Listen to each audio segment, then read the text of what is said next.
just left recently, back in July. So we're going to see how that pans out here in the drafting phase as we are going to go in it. RRQ Hoshi on the blue side and Echo Philippines on the red. That's an interesting ban. The fact that they're banning out Diggy does kind of give some signals. They want to play CC, they want to play team fight oriented comps. It does have a good opportunity that Farmus might be thrown into the mix. They might even drop, well, this is what I'm hoping for, that personally Echo wants to take it a step further and start bringing out a Minotaur, because why not?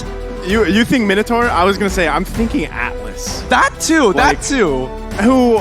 I can't recall from yesterday all the matches, but I don't think, have we seen an Atlas yet? No, not yet. We haven't, right? And usually the bane of that is that Diggy pick. So it's banned out, and the next ban here from RRQ is going to be that Joy. So they don't want to have to deal with that big question mark, right? There's going to be one ban here left for Echo. But my question is, what does RRQ want to prioritize?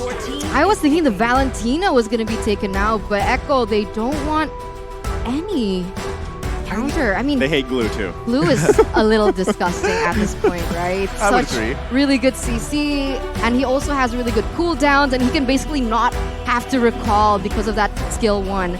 But now RRQ Hoshi, are they going to be prioritizing this Valentina? And if so, that is going to be a super great hero for Lemon in particular. It honestly is really difficult because this first pick is so very important. Most people, in previous metas, we've seen a lot of flex picks coming out first, but this Valentina is going to force, at the very least, Echo to adjust their comp to make sure they don't give too many valuable ults. But no, instead... Just as you were saying. They're like, nah, we'll fight you. We'll fight. Take my ult. Me. We got it. I was going to... And to build up on that, I was going to say, you know, Valentina's a great priority pick because then the other team's going to be like, okay, we got to be careful. But like you said, no, not here, right? So real-world manipulation on both sides, possibility there too. I like the carry pickup. I still feel like one of the biggest disadvantages of the carry pickup is obviously the range, like we talked about in the previous game, you know. So if you get shut down to the point where you can't even get into the fight, and which, again, could be another opposing real-world manipulation that makes it even harder than that already is. Very possible, That's troubling, right?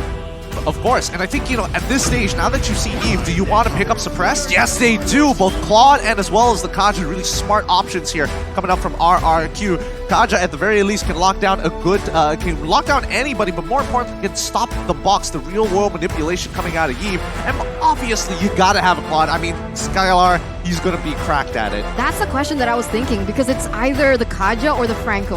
And we all know Vince Franco, especially in MSC. It was always banned from him in each and every single match. But the Kaja is going to be the choice this time around. It is a lot stronger.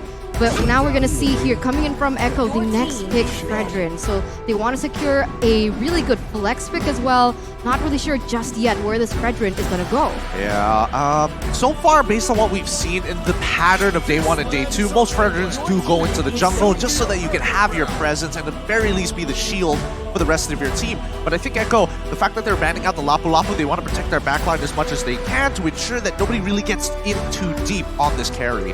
Yeah, because, you know, you've already got obstacles in front of you, but that also makes me wonder, is the Fredrin jungle, right, or is it going to be thrown in the XP lane? Now, with that Lapu Lapu ban, maybe they want to come in with a different matchup, right, for Fredrin if they park him there, because like you said, if he is in the jungle, sometimes you really have to play around that, right? Now, Fredrin takes a lot of damage, but it's also sometimes you have to put yourself in a not so favorable position to get those knockups, the taunts off, and how often really do you see that Prazer's Wrath pick up a kill? When it does happen, it's awesome, right? Yeah. But it's still something that's difficult to pull off in the right moment. That's actually a really good point here, because when we look at RRQ, the fact is that their composition generally wants to limit what Echo plays around, right? Oh, you're looking for an engagement? Ah, we're going to shut it down. Pick one of you off and then look for the all-in at the end of the day. The Lolita gets banned out, and finally, the Hayabusa coming in from Echo. Yeah, they're starting to limit any options for Albert here. What is he going to be picking up? But the crazy thing about Albert now is previously he was really known for those assassin types, but he's also evolved in case he wants to onto those tank or even fighters in the jungler. So with this much CC from the Eve, do you think he could pick up someone like the Martis? Honestly, I think it would be really, I think it would be really disrespectful if he locks in Lancelot and plays Call TZ skin and wins this game. Oh, I'd like think that. about that for I'd a like moment. that. That would be ridiculous if he pulls that off. A bit upsetting, of course, but the Yuzong going to be locked in. So I think that gives us our answer where the Yeah. Fredrin's going, right? Fredrin jungle. And I was going to say this similar concept here was that Karl TZ, known for the assassins, right? But at some point in the meta, like a lot of these junglers, they had to force themselves to learn these objective-based utility junglers, right? So again, I feel like jungle is still a very important role for all of these teams here in M4, but at the same time, what we're seeing is XP, roam, the mid lane especially, where and then gold lane, the marksmen, or it's not always marksmen, but the gold lane, they shine much later on. The thing is, the trend so far is we don't see these super long games, right? I mean, there's been a couple 20-minute games, but again, how does it all play out? And look at that, RRQ is going to lock in an Akai as well as the Benedetta. I feel like this is like an RRQ classic, is it not, Eterna? Come on. I mean, they got the Benedetta, I mean, the Akai, of course. I mean, honestly, I would have loved to see a Lancelot. That would have been great, but Akai does the job so well at pushing back the aggression of Echo. I mean, it's Benedetta's on R7, R7 on Benedetta, so that is a signature pick for him, in particular here in the Indonesian region.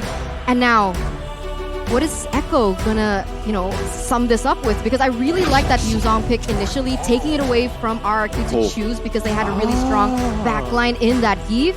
And as a result, they are gonna be picking up a CC hero here in Kufra. That's really interesting. I was thinking maybe some way to combo with the Eve, some way to kind of disengage. I was thinking Atlas. I was thinking Atlas as well, maybe even a Lolita, but Kufra I think is an interesting blend of both, right? It's still spatial denial, but the playmaking capabilities could be the difference in this game. There you go. The two final lineups coming in from RRQ Hoshi as well as Echo Esports. Who is going to come out on top, as they have brought very distinct, different type of playstyle in the way that they drafted and their composition-wise. Yeah, and honestly, if they want to be playing for the later stages of the game, that's absolutely something that Echo can do. However, as we saw in our previous matchup of RRQ Akira up against the Valley, that Claude can make all the difference, including that Benedetta with a Petrify. So let's jump right into it. The Land of Dawn awaits us here, as one of these teams are going to be walking away feeling real good about themselves. Is it going to be from the Philippines or Indonesia? Take your votes and your guess coins out now. Let's go. Coming into this first game here between two of the giants of their particular regions, we see that Benny Cutie is actually going to start off with helping out Karl TZ in that buff, and therefore he is going to be able to rotate quite faster than Albert. Whoa. What's going on the top side here? We see the Kufra actually looking for it, and he hits it. Yeah, he's going to find Skylar here, but BMI's out. Should be fine. Vin now there to help him too. So, and this is the thing, right? Where do you park these roamers, JP and Vin, to get the most value out of it, right? Because at the same time, XP lane, that Benedetta Yuzong matchup, that's going to be more so interesting how they develop into these objectives, right? Especially the first turtle and where that first kill can be. And it could be up here. And that's the focus, but it's Lemon though. Sanji forcing the flicker out. He flickers in. Sanji with the first blood. I mean, you could see even from the beginning of the game that Sanji was really pressuring Lemon there in the mid side. Lemon is known to play really aggressively, and this time around, it actually put his team in a disadvantage. Yeah, this is great for Sanji as well. I mean, he's already got the mystery shop, so he's going to be accelerating even faster. Luckily, at the very least, Lemon only loses a bit, but now the catch comes through. Oh, that's going to be tough, but they do get the flicker out from Vin, so that's a nice pickup, right? Because he doesn't have the Divine Judgment just yet, but still, with that being down, this should make it a little bit easier to grab, or at least contest that first turtle. Right now, Albert already going into that bottom side, looking for the pressure because the turtle is going to spawn in under 5 seconds. That's exactly what they want to be. They want to set up first. And even in the top lane, it seems like Skylar might be having a little bit of a hard time with the early game damage that Carry has. Yeah, I mean, it's all about like the timings, right? Level 2 is when Carry starts to get really, really good, but now they've already locked down Albert. Let's see how it goes. Okay, they're going to force this one. Turtle still going to be focused. One Retribution comes out, but it's focused by Karl TZ, able to secure it. And now they're still going to be focusing on the target as Albert falls here. So it's a turtle and a kill for Echo. 100% worth it for Echo there. I think RRQ Hoshi, they went a little bit too aggressive. They did set up first, but unfortunately, at least they couldn't have gotten a trade because Albert missed his retribution. Yeah, but it's one of the... Hey, it happens. It happens. But for now, Echo is going to be in the lead, and they're going to take their time with this. This is going to be a very slow roll considering the composition overall. 1,000 gold though. Relax. Guys, Relax. The table didn't do anything to you, 1,000 Eterna. gold! Don't abuse the table. The I'm table sorry, didn't do it. I'm sorry. I'm getting very passionate about this game. But yes, Echo is leading with 1,000. You can already see that Benny QT has secured that corrosive scythe. So all these items are starting to come into play, and that might be bad for Skylar here in the top lane. Honestly, it's quite interesting that JP is hovering around the top side so much. I mean, that's the best case scenario for them. You really want to just park there. If you can find a pickoff, this is something that we were talking about previously in the backstages. Where does Kufra fit in now? It's high risk, high reward, and that's going to be the right target as they find Vin, forcing the flicker out. No one's going to go down just yet, though. Carl TZ now looking to back everybody out. There's probably not going to be anything committed just yet, but still, JP going to charge up. Do they go in on this top side? But for now, disengage. Yeah, they have to. 25 more seconds until the turtle comes back up. I mean, the proxy of the waves started by R7. They don't want that to go to waste, but he's not going to get caught here, right? No, definitely. He's R7. He's got a brand to keep. Hopefully. Hopefully. Still sweating here. 1,400 gold lead. 8 seconds left on the clock. But you can see Fredrin already. Seems like Echo, Fredrin, they all have that better space on, and they have the better setup for now. Either RRQ Hoshi, they're not going to contest this. They're going to look for something else. Or they have to find the proper setup here. Yeah, they're going to have to rely on Vin, but the Black Dragon form does come out to Sanford. Albert looking to try to get the turtle. He does! What a retribution as he's able to secure it, and now Sanford caught in the back line. Carl TZ, though, to help him out. It's R7 on the hunt here. Gets the Petrify off. Can he get the kill? He's bobbing, he's weaving. He's slashing. Still, though, it's Carl TZ that falls. And that's going to be a... Actually, R7 survives it. Oh, wait, no. Okay, he does. He does. He gets away with 1 HP. Oh my goodness. I was about to throw up there. Literally about to throw up, and I could definitely see it in Eterna's face. If that Appraisal's Wrath went through... Yeah, it was close, man. Very different story. However, I will say that RRQ, their win conditions in a 4v4 comes down to whether or not Vin is able to find that pick. Oh, no. JP. Again, Skylar, will he be... He actually doesn't even need to use the BMI, but now Sanji up here too. Vin gonna have to back off, does not have the Divine Judgment. Lemon, though, gonna take the real world manipulation back and now forces them to disengage. It's a cat and mouse game here in the top side. Does not end. It really does not end. Both sides not trying to not give each other that space, and I think RRQ need to unlock Skylar from this goal lane. These are strong 5v5, but 4v4, it's really, really awkward when you don't have that damage and you're depending on R7 and Lemon, who are, especially with the heroes that they're using, aren't known to 100-0 people this early on in the game. You gotta say, though, like, Skylar, as much as focus has been put on him from Echo, he's doing a great job. He hasn't died, right? And he does have that Purify able to help him out here, but still, so far, with as much attention as being put up there, this is best case scenario for Skylar. He's still able to farm up, do at least decently well in that lane, and then hopefully transitions later on. Again, Vin really hasn't had the opportunity either to find the Divine Judgment he's looking for. So this could be it. Conceal Play gonna come out. Flicker comes in. They find Carl TZ. That's gonna be a kill under the turret. Looking for another, but JP gonna charge up and not commit. The turtle has spawned, though.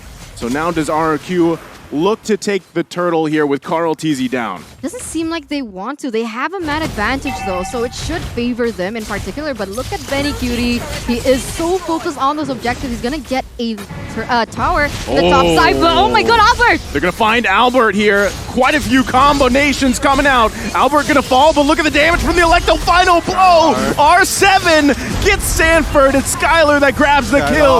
Benny Cutie on the backside. He's in misplaced. Benny Cutie though with a play before he goes down. He's 1 hit away. Wait. Benny Cutie survives. Oh, 2 for 2 for now, but that was beautifully done by Echo. Okay, they did have a lot of casualties, but they are going to be able to force and push RRQ off this next turtle and even perhaps take it for themselves. The pressure is on. Did QT just first item Wind of Nature to survive that with 1 HP? We're gonna have to check the items in a little bit. There's just so much action happening across the map. It's hard to keep up with it this time. I mean, there you go. Items. Oh my goodness! Wait, having a look. He has it. Yeah, he has it. But he had Second the item corrosive already side, gone, but yeah. he had the corrosive side, which is actually really important here because if he did not have that corrosive side, Skylar would have easily just walked away from the fight. Man, that is such a clutch moment to have that too, and just the way that all played out. Again, Benny Cutie able to grab that early kill does set him up here, but Skylar still, right? He's managed to grab 2 himself, so those marksmen, those gold lanes are really going to pop off as we get into the further part of the mid to late game here. Oh, I will say that Skylar has a bit of an advantage with the golden staff, but until we see the man, the myth, the legend, Benny QT get one for himself, that's when he's really going to show his stuff here. Oh, Vin no. is just waiting to see if they can. Both real world middle ages come down, but look at the damage from Sanji. Able to grab a kill, Lemon falls. Carl Teasy on the backside though, now on the hunt for Skylar. Pokes him a little bit, but not able to commit. The taunt's there. Vince could be in trouble here. JP, he's actually gonna survive, so doesn't have that follow-up they needed there. No. 2 of the members from RRQ Hoshi, they weren't focused on that. They were trying to get objectives in the top and the mid lane. But now RRQ Albert, he could be in trouble as Echo once again getting another tower in that bottom side. Again, the slow roll, this is what I was talking about. As soon as Echo was able to actually get that lead, they're going to slowly start bleeding RRQ out until they have no more resources left. And it's going to be highly dependent on Skylar to try and get to that game. But the later stages, yeah, look at this. R7, again, I'm not even worried. Look at the Classic just going at it. An absolute OG. Naturally, with his own mechanics, gets out of the situation. But yes, Echo is playing for late, and that's where we have to keep our eyes out for. But even then, Sanji's already popping off with that damage. I mean, he doesn't even have any damage items per se, right? He has the frozen, the Ice Queen wand, and he also has the Enchanted Talisman, so more cooldown, more to utility. But even then, the damage already felt, and even Lemon was taken out before that. So very well played by Echo in terms of that team fight, as now both teams are going to start centering and focusing on the next objective, and that is going to be the First Lord. Well, I don't want to be that guy that said, you know, Lemon's taking all that damage and died, but that was kind of on him for the most part. Well, I mean, either way, both teams here in a good position for this First Lord. I think it's just going to be juggled around a little bit as both teams do the Lord dance, as we've seen many times before. But still, there's the golden staff pickup for Benny Cutie here. So if he can get in that range that he needs to be, this could be a very bad position for RRQ to fight in. I agree. But on the flip side here, we can see R7 already clearing that top side, putting a little bit of pressure, as here JP misses his ult. JP's going to miss that, but Albert poked a little bit here. Black Dragon form going to come. Who does secure the Lord? It's going to be Carl Teasy with the Retribution. But on the backside they go. Electro final blow. It's R7 that falls. Benny Cutie, though, and Sanji. 2 down for RRQ. Carl Teasy still in the chase to push him out. And now the eyes are set on the tier 1. It looks tough here. I mean, the fact is, Echo is playing as a 5-man unit. RRQ just one man, just a little bit late to the party, and even Skylar just struggling to find the opening to get into that middle, get into the middle of the fight. So they're just cutting their losses for now. Oh my god, the pressure coming in from Echo. Now they're focusing on the mid side. They're trying to clear the waves as fast as they can because they have a Lord to cover here on the bottom side. Carl Teasy going to take away that red buff as well. This is looking quite chaotic for RRQ. Oh, Albert going to get caught here in a bad position. He's going to heavy spin, try to get out of there, pushing Carl Teasy into the turret. Able to grab a kill himself. Albert with a pickup. They lose that turret, though. Does Echo press this situation here? JP gonna jump in, finding Albert. Rear world manipulation gonna come down from Lemon, forcing Echo back a little bit here. Black Dragon form committed. It's Albert, 1 hit away as he goes down from Benny Cutie. Lemon falls 2. JP into the deep of the base, but R7 with a massive play. Electro final blow committed as 3 fall for Echo. Oh my god. What was that sound, Gideon? What a I mean, there's just so many moments. Gideon sound. It's still sorry. It's just the ad libs at this point. But like Benny QT, when you see somebody get to that level of attack speed, you don't get to see people survive it that often. No. I mean, just look at this. Albert, he dies. You're expecting that. Lemon dashes 1 time forward, takes 12 auto attacks and dies instantly. And look at this, Vin also taking so much damage, but this is the masterpiece. R7 able to deal out so much damage there in the bot side, and even buy enough time for RRQ Hoshi to kind of recalibrate themselves into this next part. But we're going to take a little look into the items first. Looking at R7 right now, he's currently 3 items. And I think he's building into a Malefic Roar for his 4th. Looking at Skylar, he's in a good position with 3 items in and of itself. But if we're looking at supports, that's the big difference here. Because with the supports, they're building as tanky as possible, but Immortality makes all the difference for a Kufra. Yeah, I mean, I gotta say, the question about Kufra, you know, where does he fit so far? Because he's kind of, in a way, that hero has fallen off a little bit. But so far, JP's doing an amazing job at really finding the setups that he needs to, utilizing the Kufra here. Especially, I mean, with Sanji setting up those perfect real-world manipulations so far, Lemon's doing it too. But the thing is, I haven't seen Vin just yet exactly find the mark he does. He has the 7 assists. He's finding targets. But if he can cancel out Sanji, that's going to be a huge play for RRQ. Oh No. Okay, that's a good disengage. Nobody is going to, you know, bite the bullet for now. And I think RRQ also understands, like, yeah, we're slightly behind, but it's not the end of the world. Sure, you want to have Lord? Fine, we can defend against it. Their high ground should be enough for this. Oh, they don't have the real one manipulation, but a flicker comes out. The blazing duet from Skylar, but Vin could be in a bad position. R7 though, keep an eye on him. Looking for an angle here. Electo final blow with the Petrify gonna come out. He gets canceled a little bit here. Sanford still up. R7 gonna fall to Sanji, and he's still going as Lemon gonna be the next target, able to survive, but they might chase him down. He's slowed with the flicker in from Sanji to clean up. my god, 3-for-0 trade. Echo gets the Lord. This couldn't be a worst game for RRQ Hoshi at this point. You saw that R7 was trying to do his best. The way that he does it, right? That's so signature R7. Which, whatever hero he chooses, whether it be the Benedetta, the Cho, he tries to looking for that flank, but unfortunately the follow-up damage from the other members are not there. And here we go, the siege from Echo. Gonna be a full force siege here from Echo here. One more turret to go up on the top side. They've got to handle this Lord. Echo setting their sights on the bottom side. Carl Teasy already handling that wave. Can RRQ defend here and keep in this game? Echo now full force bottom side. Sanford comes in with the Black Dragon form.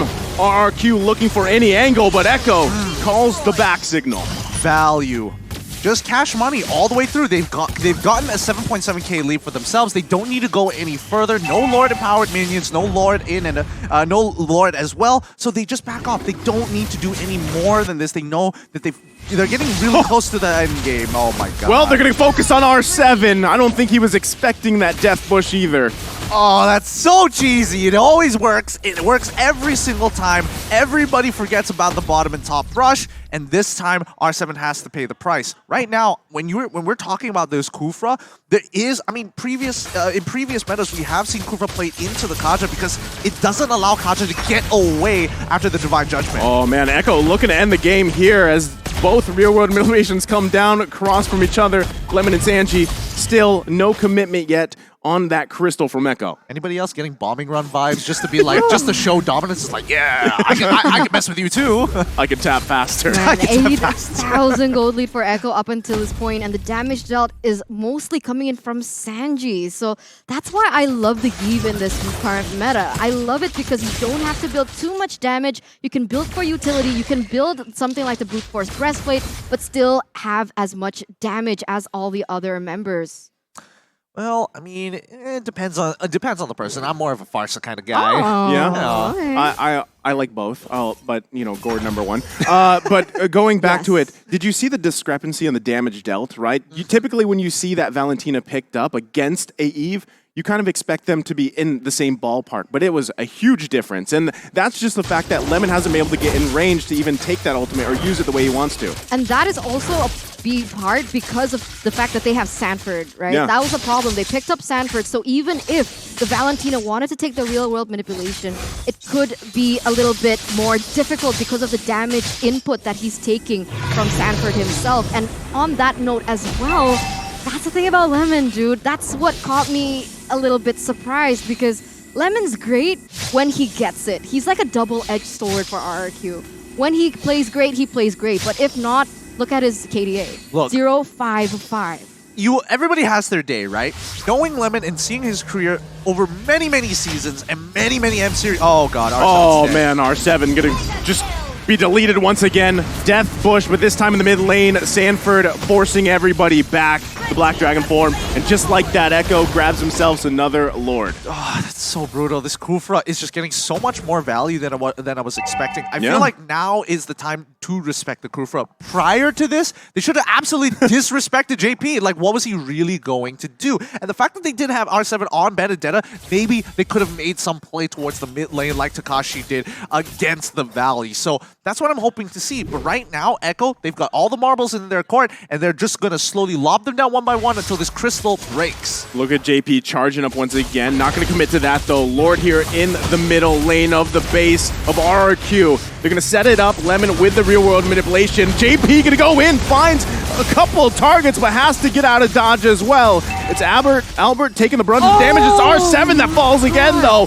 Echo still pressing the situation here, looking to end the game as Vin falls and they find another. Benny Cutie free firing in the backside, and now it's going to be the crystal worked on. Echo takes the game against RRQ. Clean from Echo from the Philippines.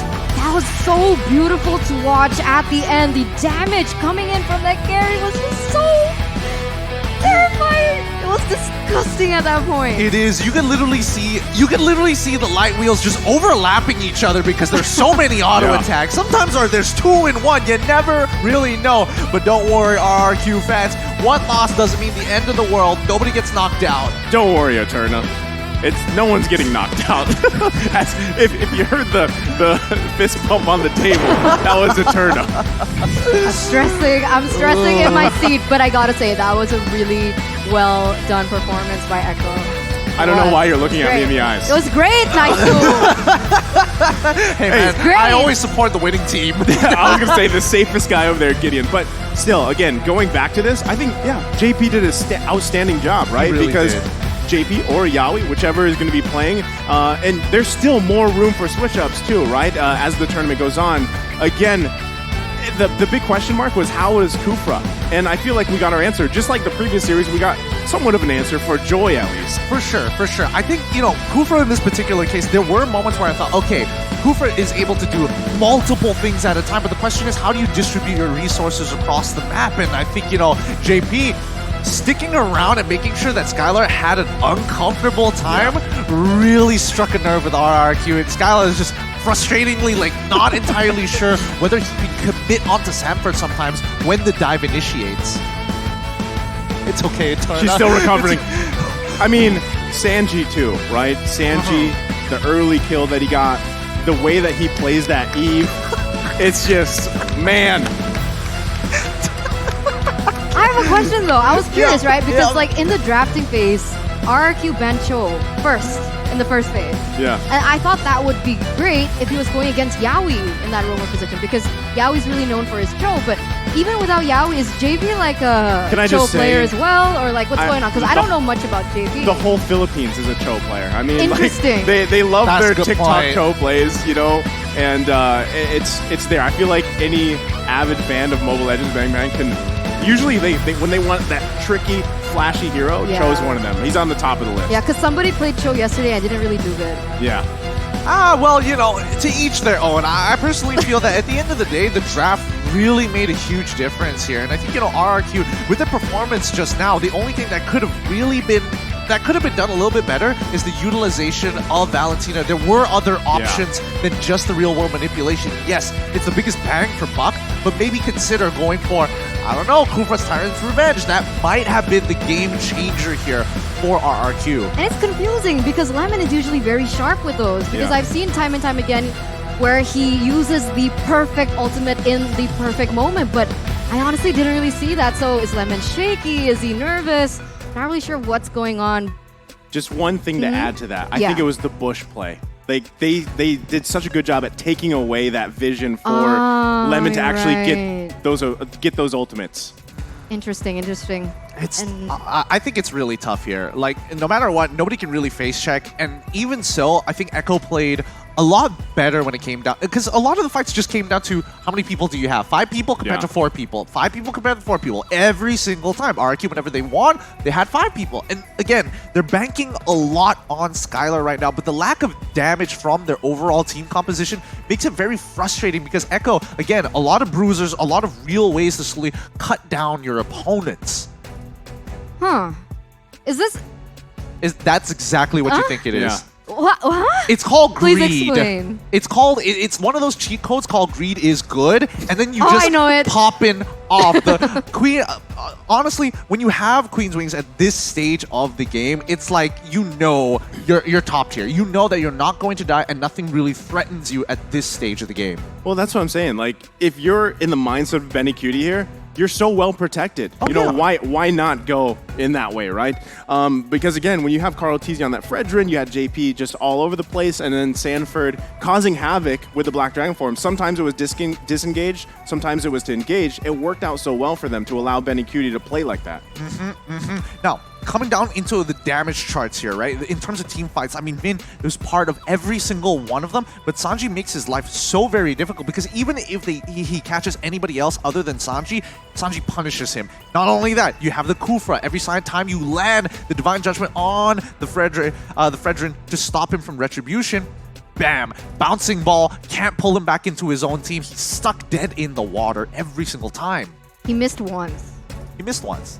I saw that. Do you have a tally just like on a notebook separate? Yeah, it's I'm the so notebook's here. salty, okay?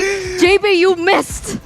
And that's all I remember. But yeah, I mean, these post-game stats are very dominant for Echo. You can see the damage to the turret, the objective takes. It was just so one-sided. It's very difficult to see RRQ Hoshi in this kind of position. And you're right.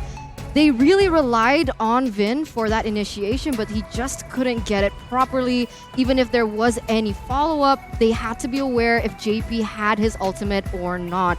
So now we're going to take a look at who was the MVP for that game between RRQ and Echo. And it's going to be none other than, drumroll please, Sanji. Sanji. Oh boy, Mel. I would have given it to JP. Yeah? Personally, I would have given it to JP. Sanji played a very pivotal role in terms of just utility. Look at his build. He's looking to make sure that he slows people down to ensure that his carry is able to get out the damage consistently, comfortably, and not really having to worry about the space as much as most people would imagine. I mean, Sanji here getting the MVP, like I said, he himself snowballed and then allowed the team to. But yeah, I do agree with you. JP did work, especially putting the pressure on Skylar, like you mentioned earlier, Gideon. I mean, that alone, because even if Vin was able to find those divine judgments and everything and those setups were there, Skylar was a little bit delayed comparison to Benny Cutie, right? So that follow-up damage wasn't actually available for them. And Sanji was an integral part to start this whole snowball effect for Echo. Yeah, I mean, he got that first blood in the beginning, right? Against Lemon, and then Yeah. kind of went from there. And honestly, a lot of the times when they went into those team fights or even skirmishes, I felt like it was Sanji opening that up. Yes, it was. I mean, the box is the real world manipulation is a really powerful tool, and if you can adjust it in the right way, then you can kind of limit the space and force your opponents into the most optimal way to get out of the box so you can predetermine their pathing. So when we're looking at these highlights here, I mean, again, Benny QT, he literally purchases it in the middle of that fight, utilizes it, and gets out with 1 HP. Well done to him. But now, moment to moment, keep your eyes on Sanji as well as JP. They're switching roles with each other every single time. JP trying to hold back as much of the aggression as possible with the bouncing ball, and when they can capitalize on it, quickly, you do see Sanji drop down the real-world manipulation, and with the Ice Queen's wand, it made it so difficult for RRQ to comfortably disengage, even for Albert. See, I mean, Lemon was finally able to pick up the real-world manipulation, but if you notice a lot of these fights, he doesn't have an ultimate available. I mean, even here, right? Doesn't have one, because Echo did a really good job at counterplaying against that Valentina pick, and they just took away those opportunities to take the ultimates. I mean, it's a tough game here. I think both teams played as good as it could get. A lot of respect coming in from Echo towards RRQ. They took it seriously as well. Even RRQ doing their absolute best to be triumphant in this matchup.